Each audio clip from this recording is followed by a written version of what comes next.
Seja muito bem-vindo à nossa Escola Bíblica Online. Nós adotamos a revista Compromisso da Convicção Editora, que pertence à Convenção Batista Brasileira. Nós estamos na lição de número 5, que vai falar sobre a divisão do reino, Roboão e Jeroboão. Observe que até então nós estudamos até a lição de número 4 sobre o reino unido ou ainda unificado. Acontece que agora a gente vai se debruçar sobre a divisão do reino de Israel, até porque, dentro do nosso trimestre, vamos abordar sobre a monarquia em Israel. Nós temos o texto bíblico que se encontra aqui, agora em destaque, 1 Reis, capítulo 12 até o 14, e abaixo, 2 Crônicas, capítulo 10, versículo 12. O nosso texto áureo, a gente vai destacar aqui, é 1 Reis, capítulo 12, versículo 17 e 20. Em relação a este texto de ouro, vou fazer a leitura e você poderá acompanhar na sua Bíblia. Caso não tenha em mãos, só prestar atenção, porque faremos agora. Diz assim a palavra de Deus. Quanto aos filhos de Israel, porém, que habitavam nas cidades de Judá, sobre eles reinou Roboão. Então, o rei Roboão enviou a Adorão, superintendente dos que trabalhavam forçados, porém todo o Israel o apedrejou e morreu. Mas o rei Roboão conseguiu tomar o seu carro e fugir para Jerusalém. Assim, Israel se mantém rebelado contra a casa de Davi até ao dia de hoje, tendo ouvido todo Israel que Jeroboão tinha voltado, mandaram-no chamá-lo para a congregação e o fizeram rei sobre todo Israel. Ninguém seguiu a casa de Davi, senão somente a tribo de Judá. Vamos trabalhar agora um pouquinho sobre o texto que acabamos de ler, porque quando a gente vai para o versículo de número 17, tem aquela expressão, quanto aos filhos de Israel, porém. Nesse caso, a expressão filhos de Israel se refere aos membros das tribos do norte que haviam se assentado no sul. Já quando a gente caminha para o versículo 18, que já foi lido, observe que Roboão enviou quem? Diz a Bíblia, enviou o superintendente, alguém que estava à frente de um setor importante, sim, mas acontece que, ao enviar, no caso, Adorão, o que isso mostra para a gente? Olhando de uma forma, digamos assim, mais clara, quando a gente avalia a situação, mostra que Roboão se mostrou imprudente ao enviar justamente o encarregado dos trabalhos forçados para conter a rebelião. As pessoas não tinham em grande estima. Ele seria aquela pessoa chamada hoje de persona non grata, alguém que não é bem quisto naquele cenário.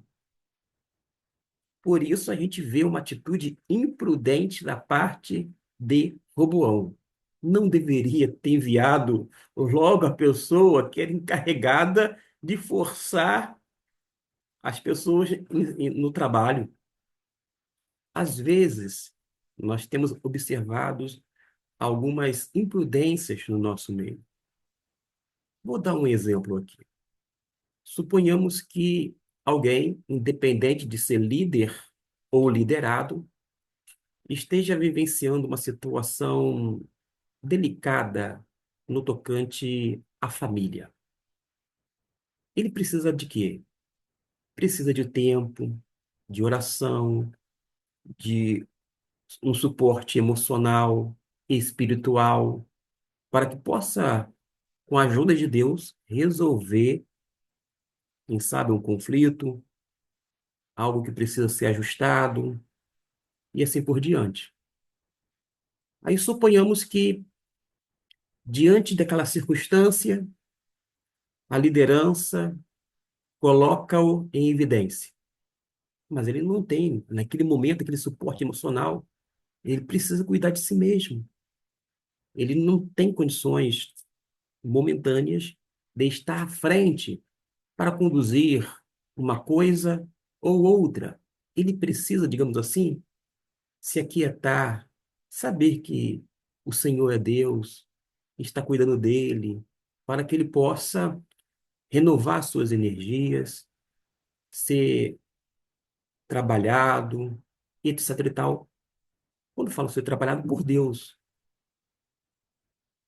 quando você pega uma pessoa que está numa situação tênue, bem delicada, e coloca em evidência, dando a ele aquela oportunidade, entre aspas, que poderia ser visto como algo importante de ouro, mas, na verdade, mostra a imprudência.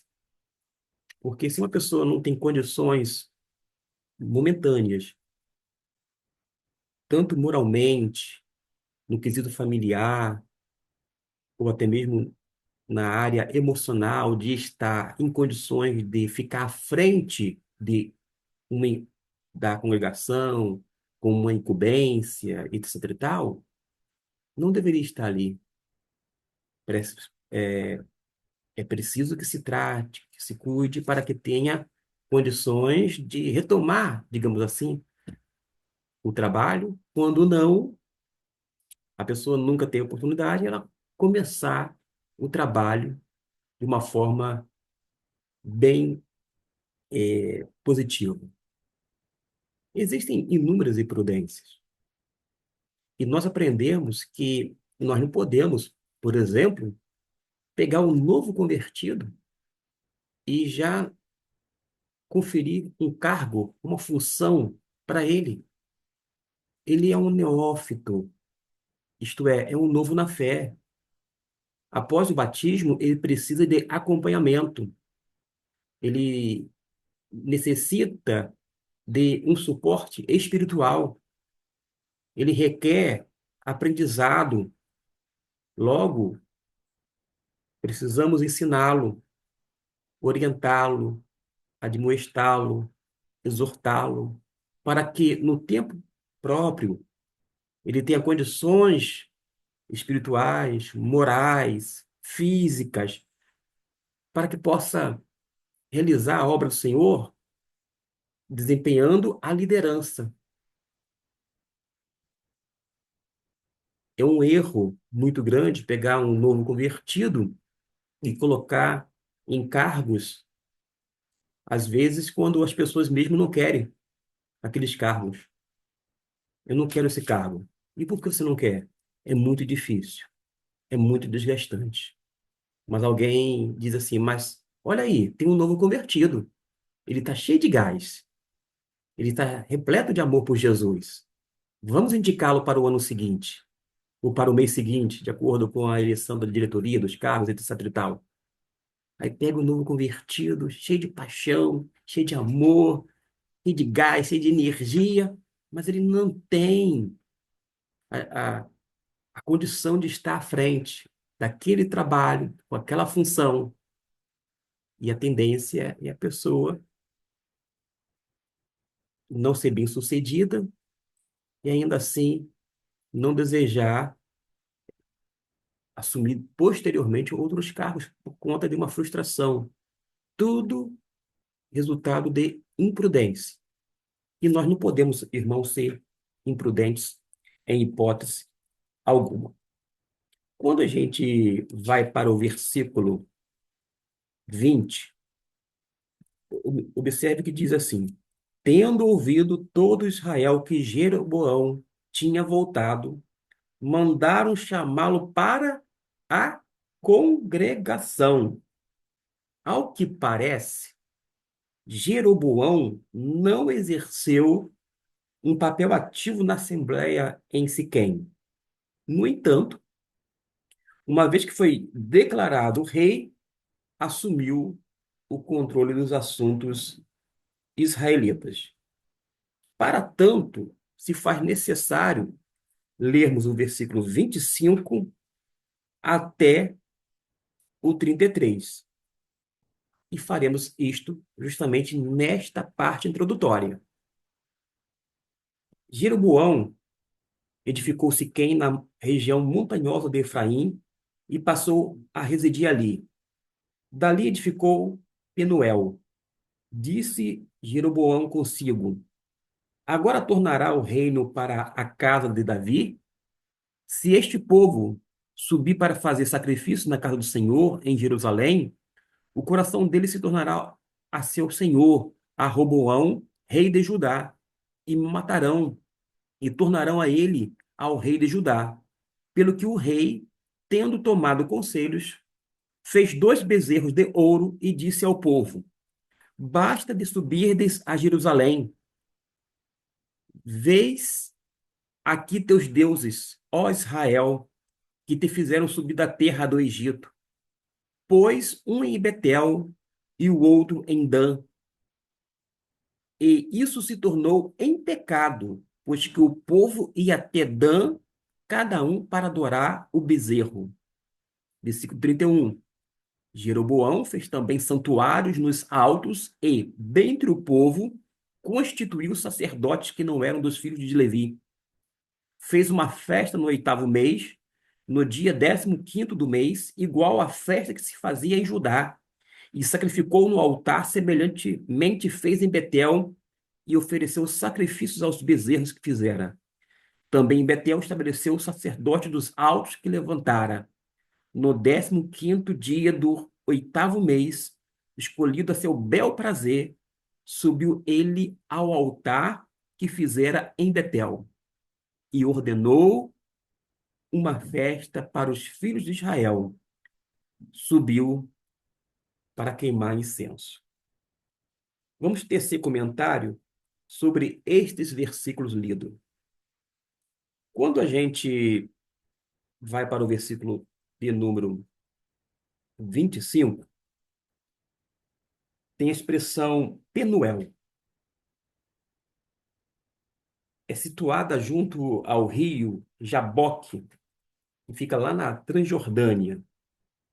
Jeroboão consolidou seu governo fortificando 2 cidades decisivas, Siquém e Penuel.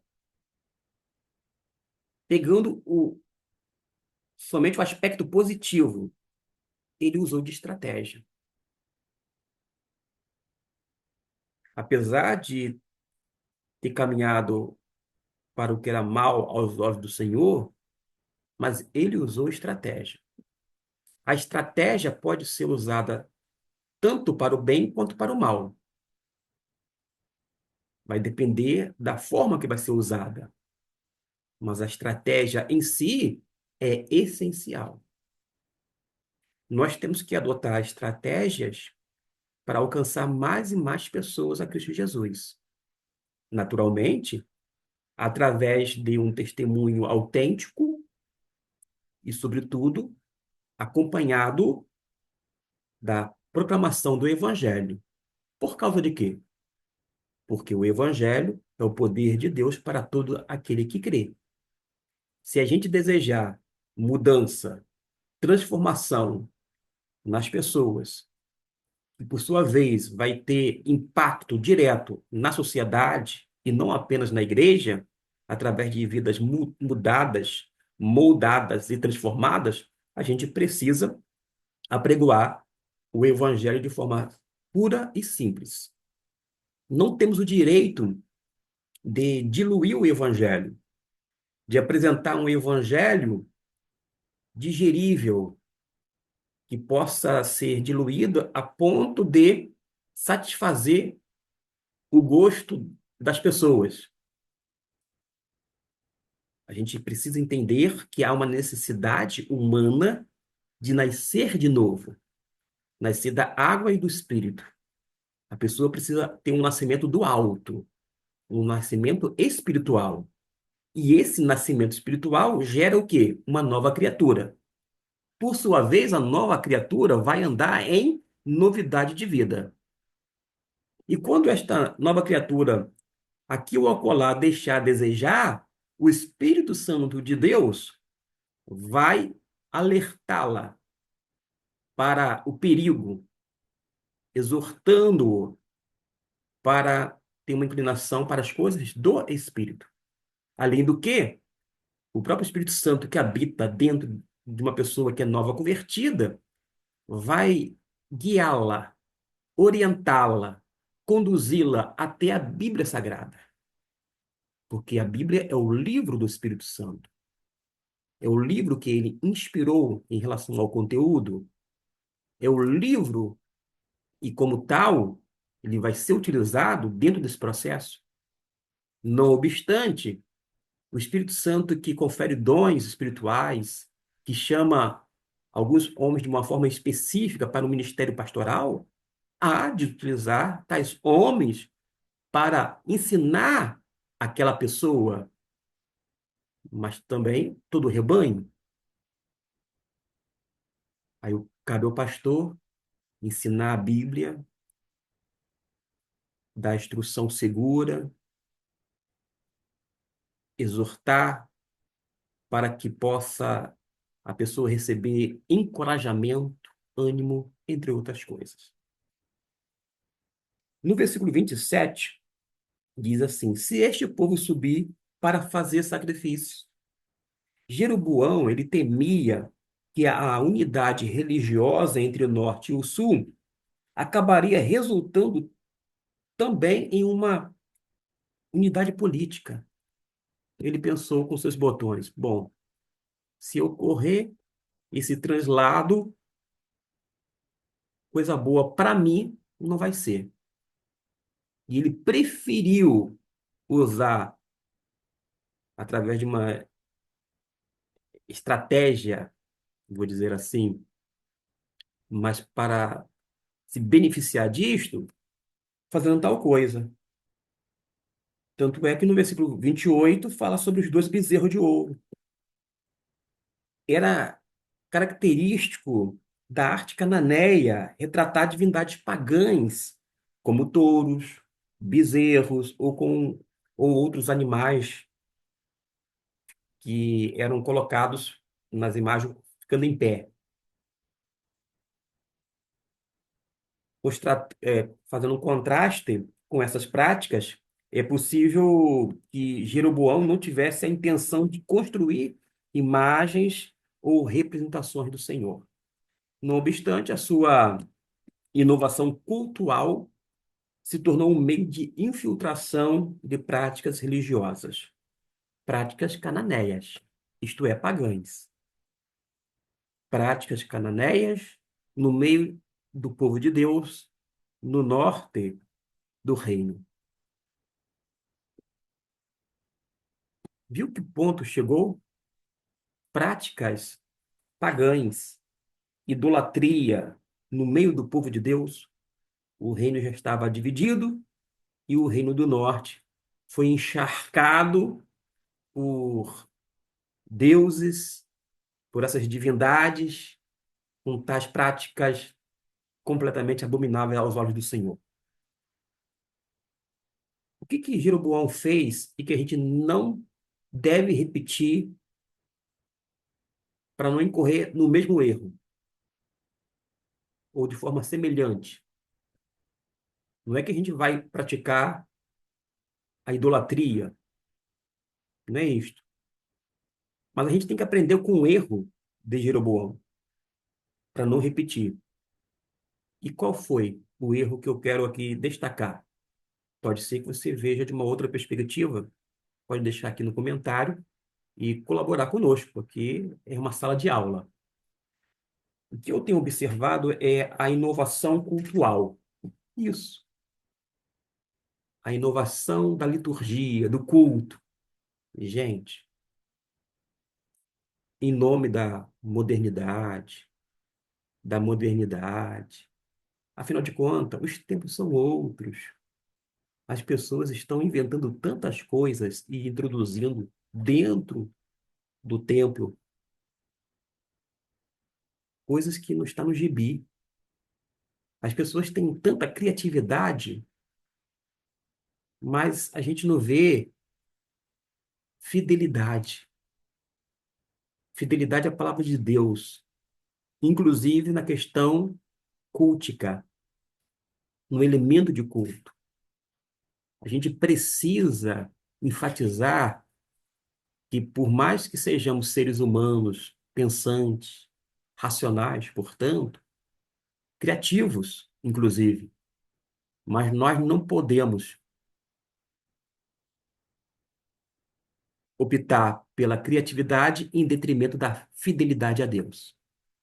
Devemos ser fiéis em tudo, inclusive no ato de culto, ou dentro desta ação cultica.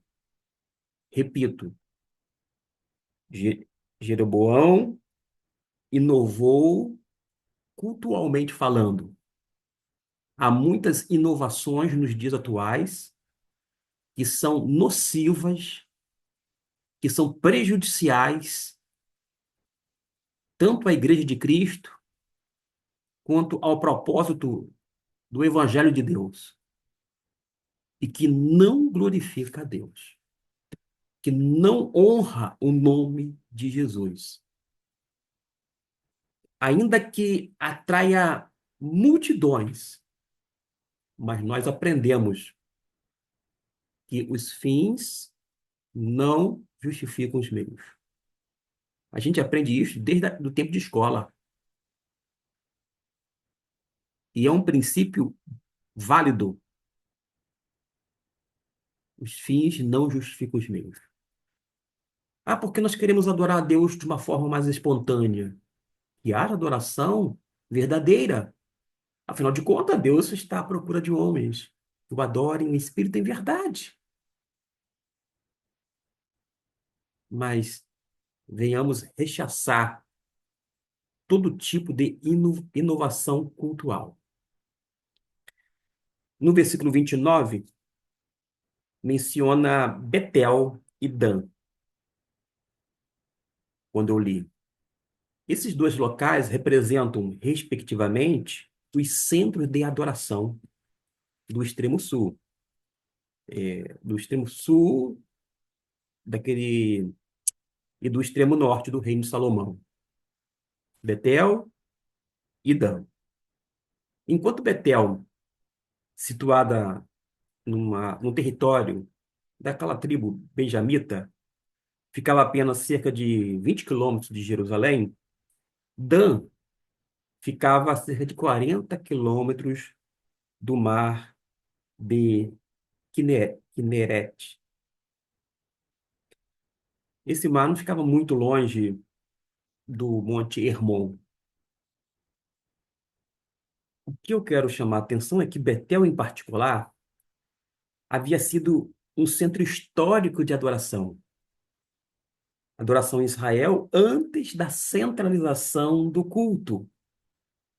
E uma mudança importantíssima realizada no reino de Davi. A gente pode observar estas coisas através de outros textos bíblicos. Para tanto, vou deixar apenas as referências aqui.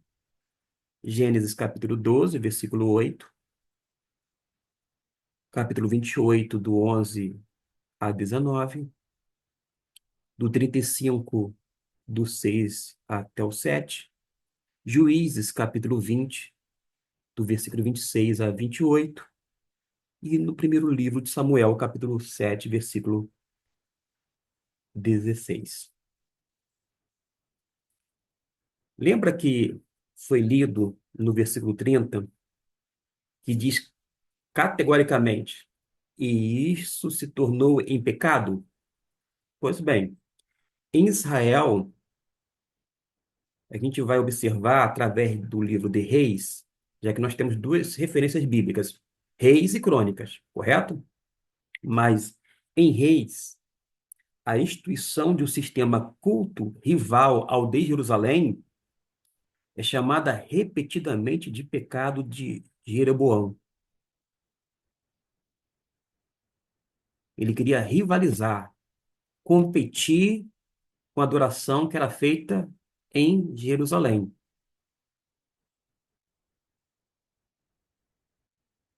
Aí você pode indagar, o que que tem a ver isso? Tem tudo a ver, principalmente conosco. A gente tem um evangelho no Brasil que foi pregado pelos missionários, etc e tal, mas com o passar do tempo, aqui no Brasil, passou a ser pregado de diversas maneiras, de diversas formas, com intenções, às vezes, espúrias. E alguém vai dizer assim, mas o importante é que o evangelho seja pregado. A gente tem que entender o que Paulo diz dentro daquele contexto lá do Novo Testamento. Porque alguns pregam por razões diferentes, por motivos outros, que não são legítimos aos olhos de Deus e que não seja através da evangelização e da obra missionária conforme a atuação do Espírito Santo. Mas aqui no Evangelho, aqui no Brasil, as igrejas fragmentaram-se. Ocorreu inúmeras divisões nas igrejas históricas. E com o advento do pentecostalismo, depois com o neopentecostalismo, as divisões se multiplicaram. É um cristianismo, no sentido do arraial evangélico brasileiro, todo dividido, fragmentado. Eu, Gustavo Luiz, nunca vejo com os bons olhos a divisão. Por causa de quê? Eu até preguei ontem na igreja e eu afirmei categoricamente com base na Bíblia. Judas, o irmão de Jesus, vai dizer que aquelas pessoas que causam divisão são desprovidas do Espírito. Paulo vai dizer na carta aos Coríntios que a divisão, esse espírito faccioso, divisionista, é resultado da carnalidade, não é ação do Espírito Santo. Recuso-me a entender que uma divisão no meio de uma igreja, quando não de uma denominação, é resultado direto, efetivo da parte do Espírito Santo de Deus. Me recuso a conceber desta maneira. Pode ser que para alguns eu seja um cabeça dura. Tipo, como é que pode? Deus não vai, ele não pode realizar conforme ele quer? Não é isto. Eu estou falando porque Deus é ético. Deus tem princípio, princípios morais. Os valores são do evangelho. E o evangelho do reino é diferente do império religioso que se pretende fazer no Brasil e no mundo. Tudo isto em nome de Deus. O reino de Deus se preocupa com as pessoas, com os súditos do reino. Já o império, a preocupação maior é ter um enriquecimento e empoderamento dos líderes, em detrimento da membresia. E eu me recuso a conceber, não que eu seja intransigente, é que eu não consigo ver em um momento na Bíblia, quer no Antigo, quer no Novo Testamento, e dentro dessa essência cristã, aquela ação divisionista como algo saudável. Saudável, vírgula, é pecado. Toda e qualquer divisão tem resquício da carnalidade humana, logo não é uma operação do Espírito Santo. O Espírito Santo jamais vai fraturar o corpo de Cristo, que é a igreja. Não vai dividir, não vai promover facção, panelinha, não vai produzir nada desse comportamento que é completamente e unicamente humano, não espiritual. E a gente observa que em Reis havia essa rivalidade apontada por parte de Jeroboão, para impedir que as pessoas daquele povo fossem para lá, se tornaram rivais. Às vezes acontece isto no nosso meio. Falo com tristeza e cheio de vergonha, porque não é fácil, não. A gente fica literalmente envergonhado. Alguns ministérios, algumas igrejas, quer locais, quer em nível nacional, agem como se fossem rivais, literalmente falando. São adversários que lutam para trazer mais e mais pessoas do outro arraial. O chamado, a chamada pesca no aquário é um mal tremendo, é algo pernicioso. Mas prossigo aqui no versículo 30, porque, infelizmente, dentro do contexto da monarquia, todos os monarcas subsequentes, isto é, depois de Roboão e Jeroboão, mas uma referência a Jeroboão de uma forma direta, melhor porque estou enfatizando mais a questão do norte. Seguir o caminho trilhado inicialmente por esse. Jeroboão fez história, mas não para o bem, e sim para o mal. Nenhum rei israelita tentou realizar uma reforma completa. Eles não conseguiram. Eles não fizeram. Assim, o pecado do primeiro rei de Israel se tornou característico do reino do norte e foi um dos principais motivos de sua destruição. A gente pode observar, conforme 2 Reis, capítulo 17, versículo 16. Depois você pode ler o versículo 22 e 23. Em relação no versículo 31, que fala sobre os santuários nos altos, nas regiões mais altas, Jeroboão introduziu mais inovações em seu culto a promover e facilitar a adoração nesses lugares altos. Aliás, todos os cultos pagãos eram nos lugares altos. O salmista, curiosamente, ele diz: Elevo os meus olhos para os montes. De onde me virá o socorro? Dentro daquele contexto politeísta, cheio de idolatria, ele está dizendo o seguinte,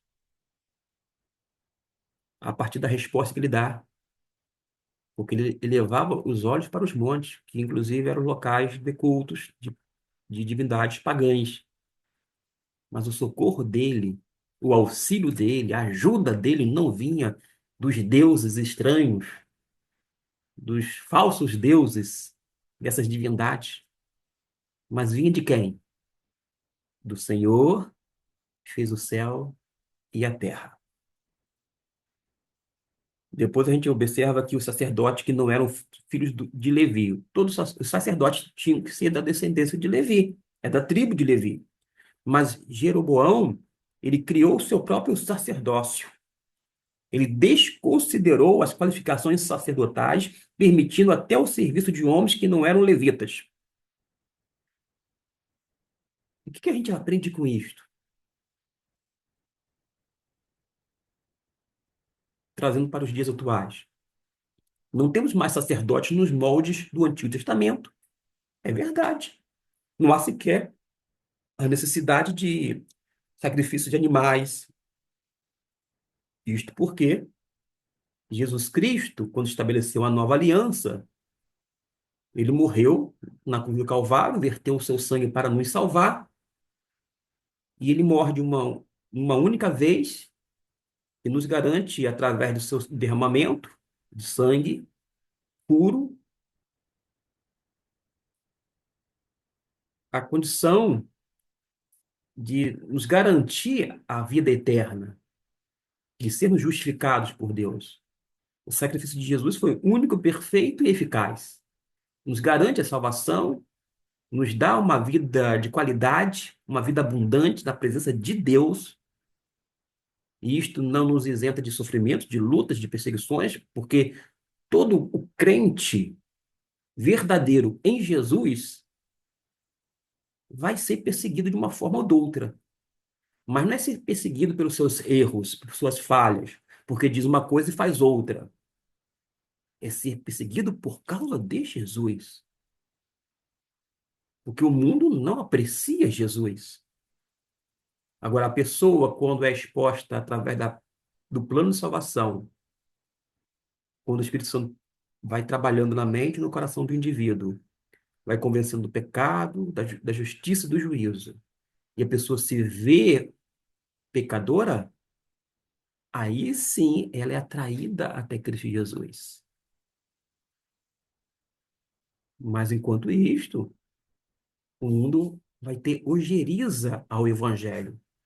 Porque não quer os valores do reino, não quer o poder do evangelho para ser transformado. Porque ama o mundo, ama o sistema.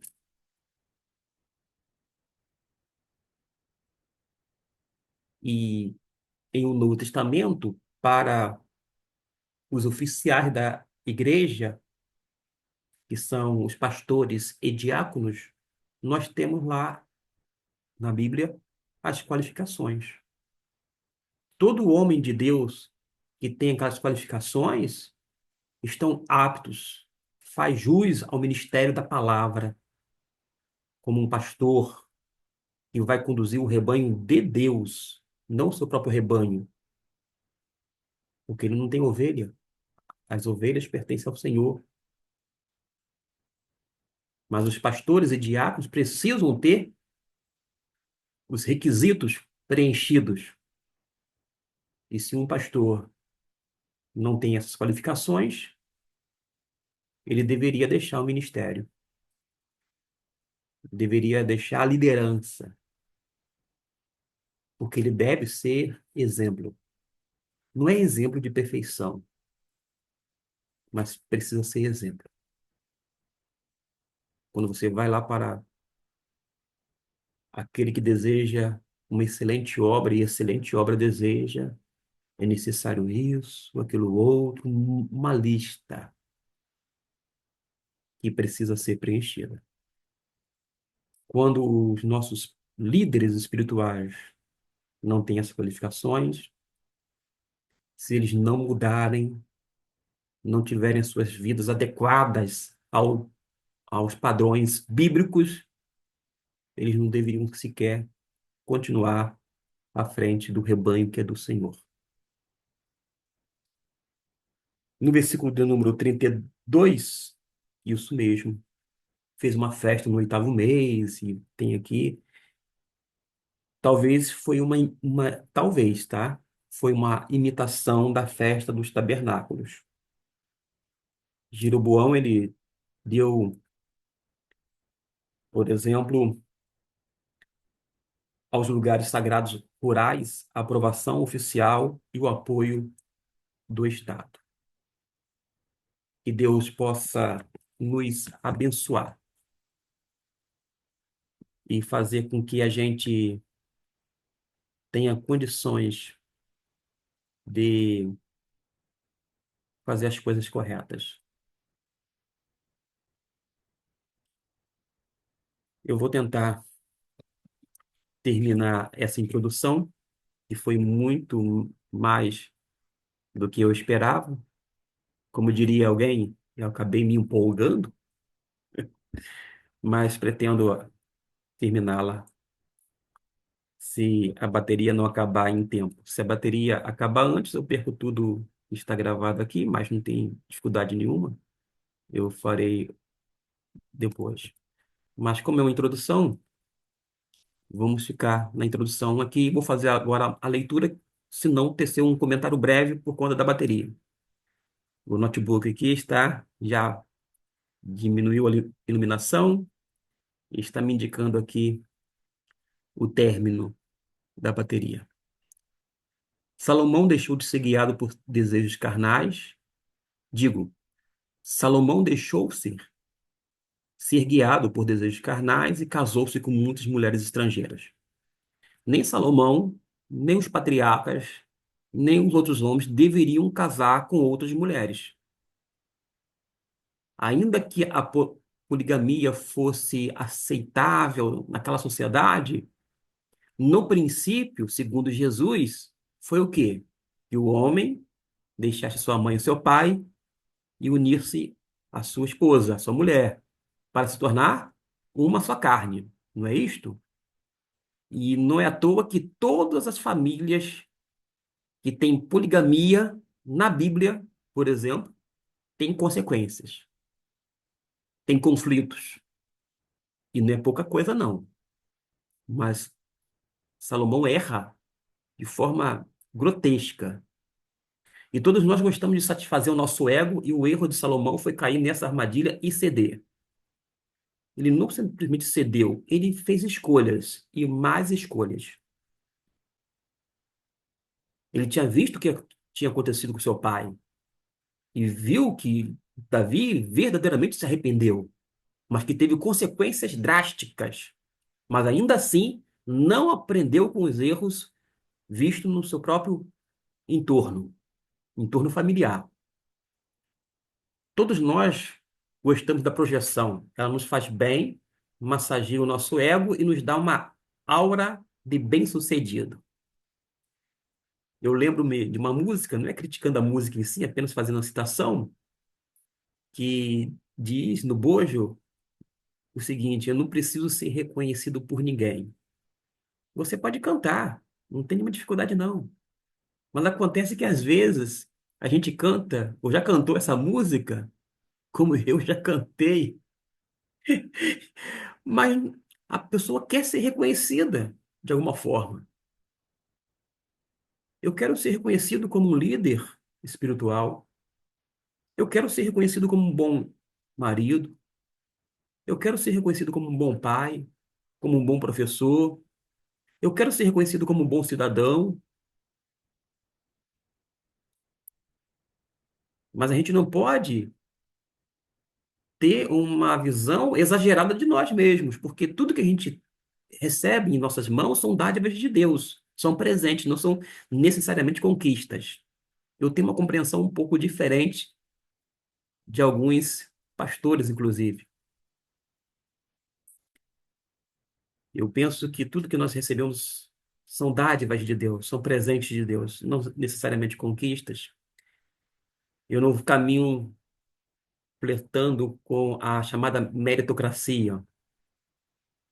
Dentro de nós, algo que busca o sucesso. E a gente corre apressadamente para o centro do palco para ficarmos debaixo das luzes. E quanta gente gosta de holofote no nosso tempo, né? No nosso meio.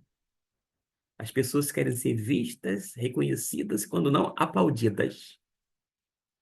E aí daquele que não aplaude.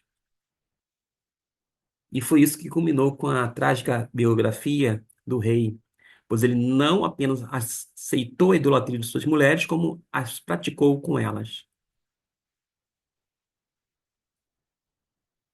Em relação a Salomão, morreu e seu filho Roboão assumiu seu lugar, e o trono não era mais o mesmo de como Salomão recebeu de seu pai. E a pergunta, que não quer calar: qual o legado que estamos deixando para as próximas gerações? A minha geração foi muito crítica com relação aos missionários de gerações passadas. Porque os missionários fizeram desta forma, fizeram daquela outra forma, eles fizeram assim, mas deveria ter feito assim. E a gente julgou os missionários, os pioneiros, aqueles que vieram aqui, deixaram seus países, vieram para cá, e a gente julgou na maior. Mas a gente, às vezes, esquece que futuras gerações vão fazer julgamento de nós. E a pergunta que não quer calar é: qual o legado que estamos deixando para as próximas gerações? Esta é uma simples introdução. Espero que tenham gostado. Pretendo colocar até amanhã na plataforma do YouTube a parte restante da lição de número 5 da nossa revista. Que Deus possa nos abençoar e iluminar. E para você que ainda não leu a- as referências bíblicas, por gentileza, até amanhã. Leia capítulo 12, 13, 14 de Primeiro Reis e, em relação a Segundo Crônicas, capítulo 10, 11 e 12, porque isto, ou seja, a leitura, vai lhe ajudar na compreensão do restante da nossa revista.